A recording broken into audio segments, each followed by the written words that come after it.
Brilliance Audio presents the unabridged recording of I Promise You This by Patricia Sands, performed by Janet Metzger.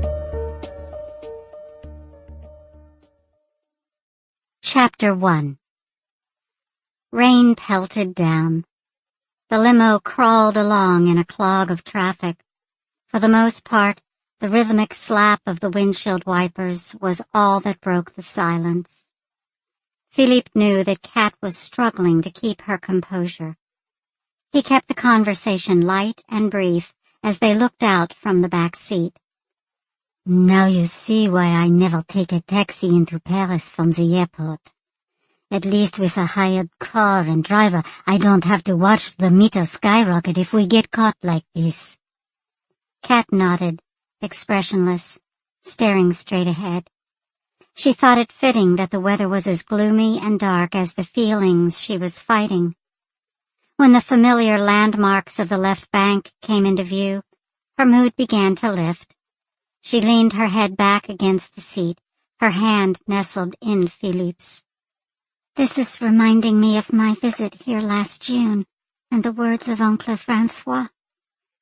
Philippe gently squeezed her hand and turned his head to her. Their eyes met.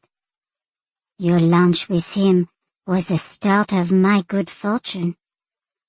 Catherine felt the hint of a smile light her face, remembering how Francois's wise words on that early summer day had changed her forever.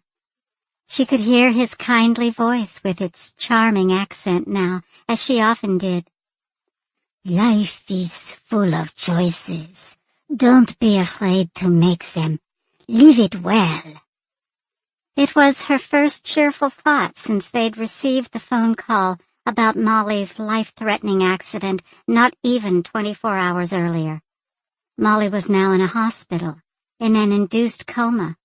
Philippe had accompanied Kat to Paris to put her on a flight to Toronto the next morning. He would follow later once they knew more about Molly's condition. This is not the way I envisioned our first time together in Paris.